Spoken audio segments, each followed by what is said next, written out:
West Ham 0, Crystal Palace 2. After watching that game, I felt very sad for Graham Potter and also very sad for Mohammed Kudus because anytime West Ham loses a game, everybody wants to shift the blame to Mohammed Kudus. People will say that he does not track back, he does not defend, his attitude on the pitch is not right. But then if you watch that game like I did, then you understand that West Ham need attackers. Because today, Mohammed Kudus was playing with 5 defenders, 4 midfielders, and him, Mohammed Kudus, as an attacker in the first half. He was deployed central. And to me, after watching the first half, he answered all my questions. West Ham needs attackers. So, guys, we are going to talk about the game.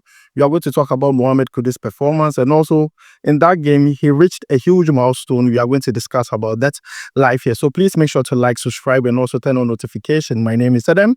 You're watching SportsCornerGH. Quickly, let's jump into the game. West Ham versus Crystal Palace. Now, from West Ham's previous game, you would be hoping that this game they will do really well because they beat Fulham in their previous game by 3-2. So coming into this game, all the players had confidence. Even the fans were very confident that they were going to beat Crystal Palace or probably have a fair fight with them. But that wasn't the case at the end of the game. And I want us to take a look at the first half of that game. Now, Crystal Palace deployed in a 3-4-2-1 formation. And also, West Ham matched the same formation. They also deployed their players in a 3-4-2-1 formation. Now, for West Ham, Mohammed Kudus was playing centrally as a number 9. But then, what I noticed was that as the game went on, he was playing as a false 9. Now, for those who don't know the role of a false 9, the false 9 is a strategy, it's a trickery where the player drops into the midfield, he can receive the ball and also distribute the ball, creating a goal-scoring opportunity for his teammate. Now, simultaneously, he'll be dragging the opponent's defenders out of position, creating space for his teammate. And that was basically what Mohammed Kudus was doing in the first half. And he did it to perfection. I get fans complaining that, oh, he was not getting too much on the ball. He was just performing his duty as a false 9. So anytime he needed to drop into the midfield to pick up the ball and distribute, he does that. And anytime he does that, he drags Crystal Palace defenders with him, creating spaces for players like Paqueta and Suchet to occupy those goal-scoring spaces to score goals for West Ham. And I think in the first half, Kudus was brilliant. It was a nice, strategy by Graham Potter. But I just felt like West Ham were lacking the attackers to get that particular strategy to work against Crystal Palace. It was a fair fight in the first half. I loved every single thing they did there, as I was showing you a few visuals from the game as to what they wanted to do in the first half. But then in the second half, it changed. It changed because Graham Potter decided to bring in 3 players after they conceded the first goal. That means Mohammed Kudus going back to his right wing position and then West Ham changing their formation. Now, we all know how explosive Mohammed Kudus has been ever since joining West Ham and playing from the right wing. But then when he moved to the right wing, Crystal Palace also changed their plan. So you have Hughes, you have Mitchell, all attacking Mohammed Kudus anytime he touches the ball. About 2 or 3 players were on him. It was very difficult for him to even dribble or probably give a pass. So to me, I felt like he was the only attacking option for West Ham. And Crystal Palace decided that he was the only one they were going to look at and attack and make sure that they dispossess. After that, they can get the ball rolling. By the end of the day, Crystal Palace, their planned work. I mean, they scored an open goal and also got a penalty in that game. And in my own opinion, silly mistakes cost West Ham in that game. But aside that, Mohammed Kudus, we can pick something good from the game he played today because today he made his 50th appearance in the EPL with West Ham. And I think it's a huge milestone for Mohammed Kudus. But then I said at the beginning of the video, West Ham needs attackers. You can't play a game with one attacker. Danny Ames came in the second half and he really did not impact the game. So with the injury to Mikel Antonio, to Jarrod Bowen, to Somerville, there is a big problem. Nicholas Falkirk, they are all injured. So at this point, the January transfer window is still open. West Ham needs to go into the market and get an attacker so we can enjoy the game, because it looks like Kudus actually needs an attacker to play with. He can't play as solo. He can't play alone.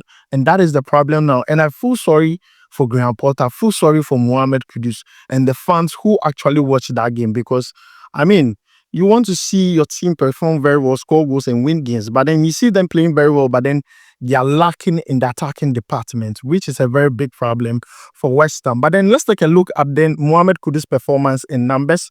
And this is coming from SofaSport. He was rated 6.6 in that game. He played the full 90 minutes.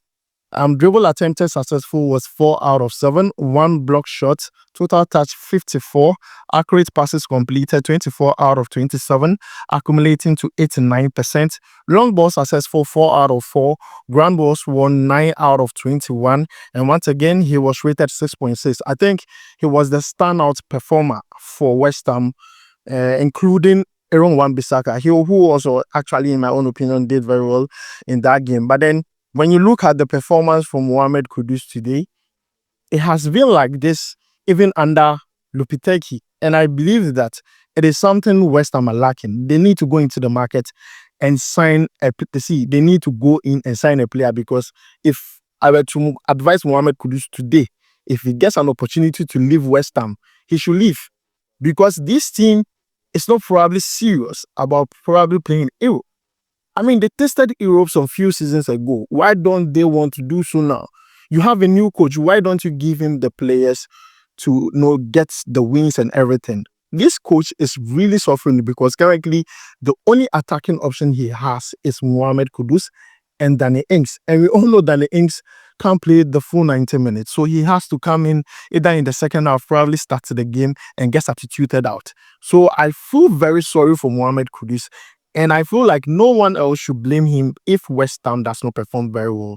The team in itself needs some injection of players. They need new players in the team. And once again, as I said, if Kudus gets the chance, he must leave, because West Ham are really not serious. They have a new coach who, obviously, I feel like he's doing so well. He has used Mohammed Kudus really well in the 3 games he has managed. Kudus has played 4 positions. He has played as an attacking midfielder. He has played as a centre forward. He has played as a left winger and also as a right winger in 3 games under Graham Potter. So, to me, Kudus is trying his best to actually help the team, because right now he's the creative option they have. Other than that, West Ham would not have anyone to create chances or anyone to score goals. That is why today they decided to move him to a false 9 position. But even that, Paqueta and Statistical, who were playing as the 2 main men behind Mohammed Kudus, were not able to get the job done. So guys, this is my own takes on the game, also the performance of Mohammed Kudus and what West Ham has to do to solve their situation. It's not a coaching problem. As for this one, the team just needs to put in more attacking players, because defensively, I think they are secured. The midfield too, they are secured.